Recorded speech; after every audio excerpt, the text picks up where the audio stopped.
நம்முடைய பரமத்தந்தை ஆகிய கடவுளிடமிருந்தும் ஆண்டவராகிய இயேசு கிறிஸ்துவிடமிருந்தும் உங்களுக்கு அருளும் அமைதியும் உண்டாவதாக. ஆமேன். கிறிஸ்துவுக்குள் பிரியமானவர்களே, உங்கள் யாவருக்கும் ஆண்டவராகிய இயேசு கிறிஸ்துவின் திருநாமத்தினாலே அன்பின் ஸ்தோத்திரத்தை ஏறெடுத்துக் கொள்கின்றேன்.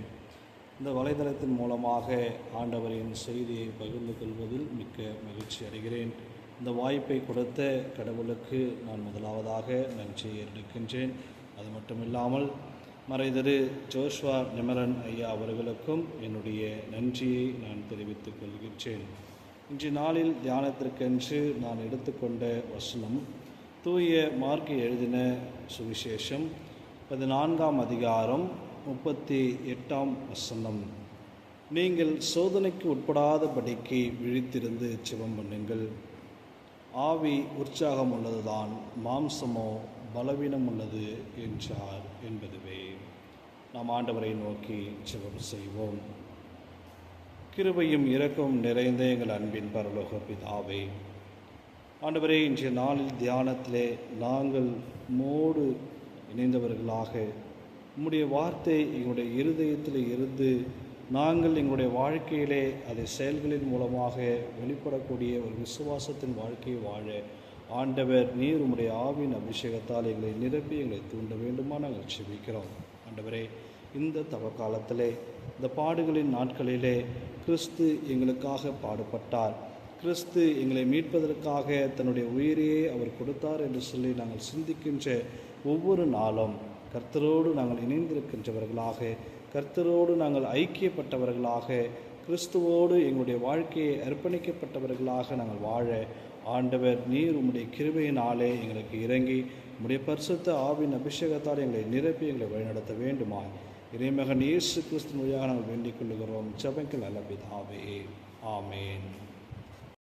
இந்த தியானத்திற்கு ஆரம்பமாக கீர்த்தனையிலே 243வது பாடல் அமைதியில் இறைவனை காணுவோம், அமர்ந்தே அவர் அன்பை உணுவோம் என்ற பாடலை நாம் பாடுவோம். அமைதியில் இறைவனை காணுவோம், அமர்ந்தே அவர் அன்பை பூணுவோம். அமைதியில் இறைவனை காணுவோம், சுமைகளை அவர் பதம் போடுவோம், சுமைகளை அவர் பதம் போடுவோம்.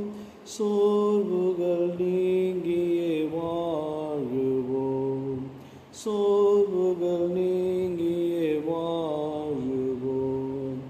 அமைதியில் இறைவனை காணுவோம், நம்மாலே எல்லாம் ஆகும் என்று நம்பியே வாழ்ந்தது போதும் என்று, நம்மாலே எல்லாம் ஆகும் என்று நம்பியே வாழ்ந்தது போதும் என்று, பெம்மானின் பாதமே பணிந்து நின்று, பெம்மானின் பாதமே பணிந்து நின்று, பேரருள் நாடுவோம் வேண்டி நின்று, பேரருள் நாடுவோம் வேண்டி நின்று. அமைதியில் இறைவனை காணுவோம், அமர்ந்தே அவர் அன்பை பூணுவோம். அமைதியில் இறைவனை காணுவோம். கிறிஸ்துவுக்குள் பிரியமானவர்களே, நாம் வாழ்கின்ற இந்த வாழ்க்கையிலே 2 விதமான காரியங்கள் இருக்கிறது. இயற்கையை நாம் பார்த்தவென்றால் பகல் இரவு என்று உண்டு. ஒரு நாணயத்தை நாம் எடுத்துக்கொண்டோம் என்றால் அதிலே தலை பூ என்று 2 உண்டு. இதே போலதான் கிறிஸ்தவ வாழ்க்கையிலும் ஆவி மாம்சம் என்று 2 காரியங்கள் காணப்படக்கூடியதாக இருக்கிறது என்று சொல்லி நாம் பார்க்கிறோம். இங்கே நாம் வாசிக்க கேட்ட பகுதியிலே நாம் பார்க்கின்ற பொழுது இயேசு கிறிஸ்து தன்னுடைய சீடர்களை அழைத்து கொண்டு கெத்செமனே தோட்டத்திற்கு செல்கின்றார்.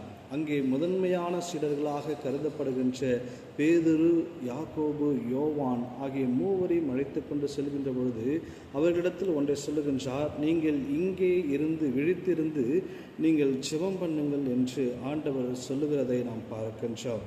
ஆண்டவர் மீண்டுமாக வருகின்ற பொழுது அவர்கள் அந்த இடத்திலே உறங்கிக் கொண்டிருக்கிறார்கள்.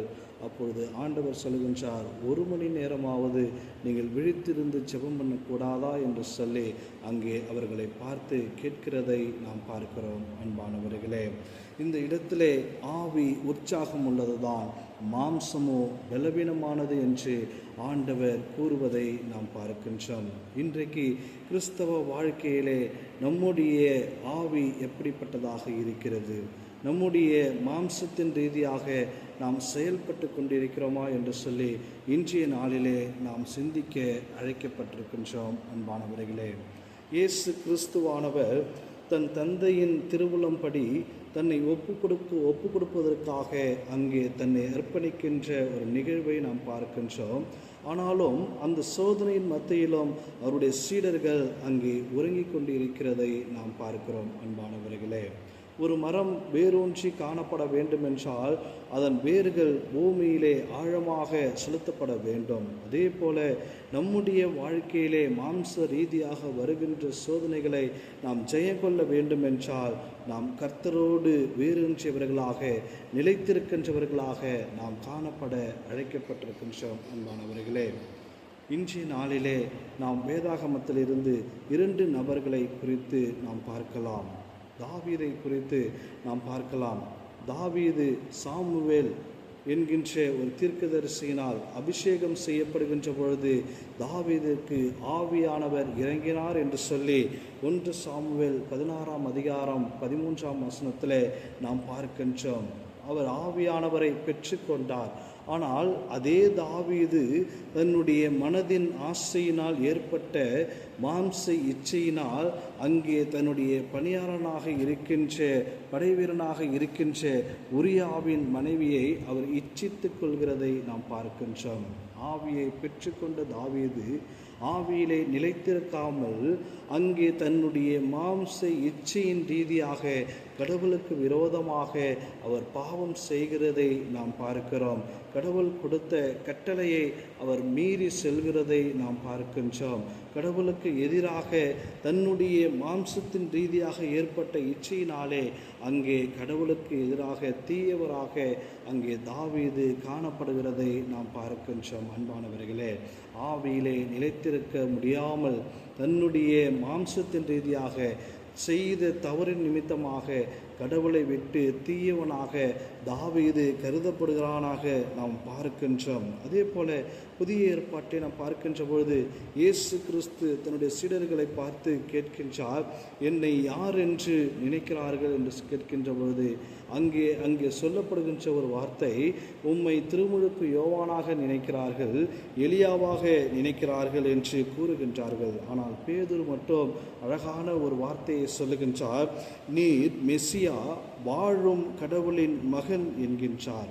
அப்போ இயேசு கிறிஸ்து பேதுருவினிடத்தில் சொல்லுகின்றார், எந்த மனிதரும் உமக்கு சொல்லவில்லை, மாறாக விண்ணகத்தில் உள்ள என் தந்தையே உனக்கு வெளிப்படுத்தியிருக்கிறார் என்று இயேசு கிறிஸ்து கூறுவதை நாம் பார்க்கின்றோம். ஆனால் அதே பேதுரு ஒரு இடத்திலே நாம் பார்க்கின்றோம், இயேசு கிறிஸ்து தன் சாவை அறிவிக்கின்ற பொழுது அப்போ பேதுரு சொல்லுகின்றார், ஆண்டவரே இது உமக்கு நேரிட வேண்டாம் என்று கூறுகின்றார். அப்போ இயேசு கிறிஸ்து பேதுருவை பார்த்து சொல்லுகின்றார், கண் முன் நில்லாதே சாத்தானே என்று கூறுவதை நாம் பார்க்கின்றோம்.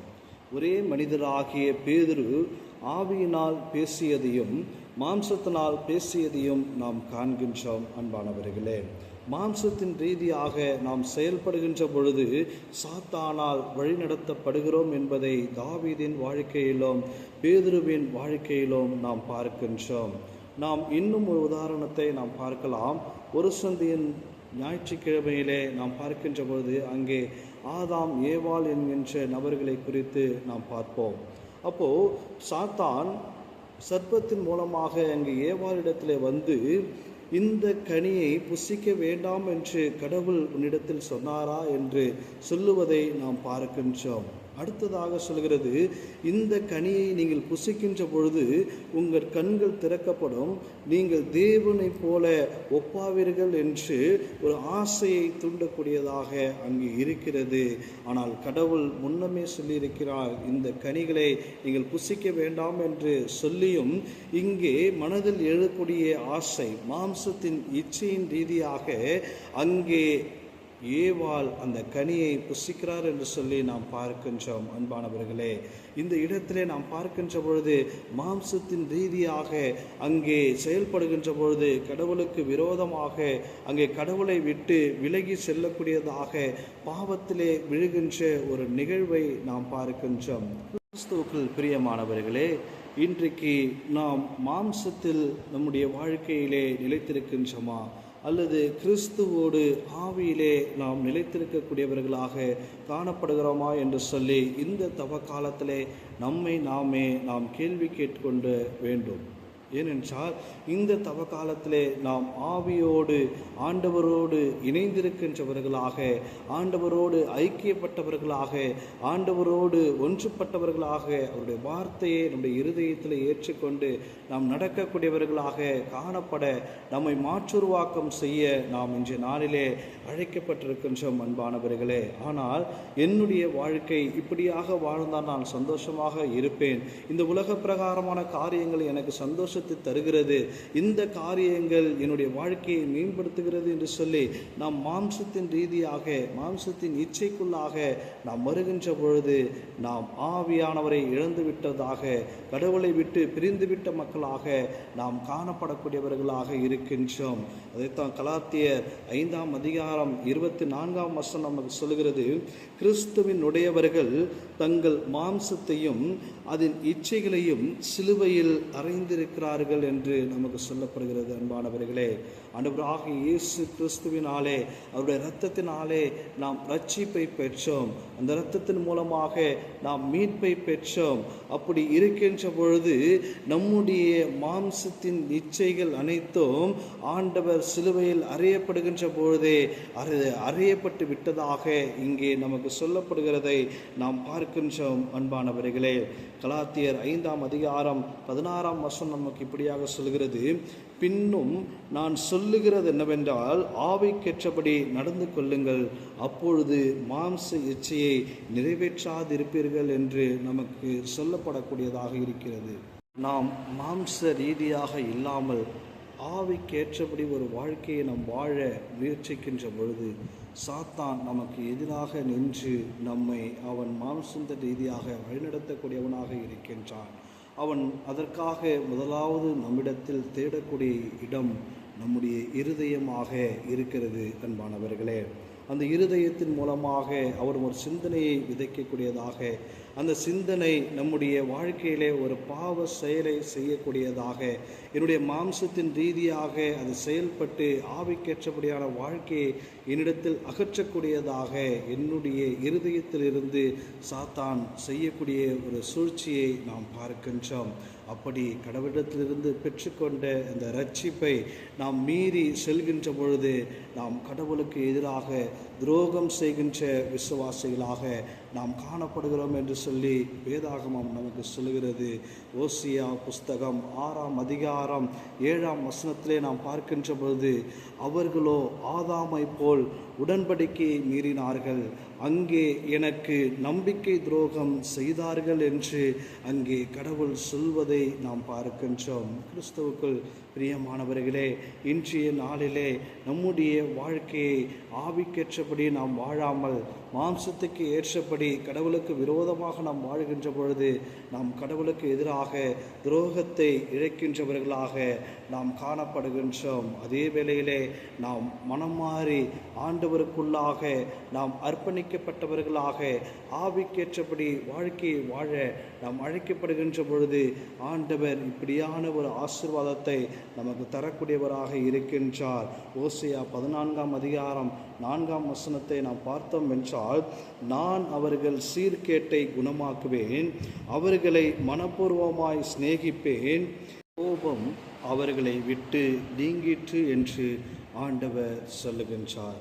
அன்பானவர்களே, இந்த தவ காலத்திலே நம்மை மாற்றுருவாக்கம் செய்ய அர்ப்பணிப்போம். இந்த தவ காலத்திலே மாம்ச இச்சைக்கு இடம் கொடுக்காதபடிக்கு ஆவியிலே விழித்திருந்து கடவுளோடு நிலைத்திருக்கின்றவர்களாக நாம் காணப்படுவோம்.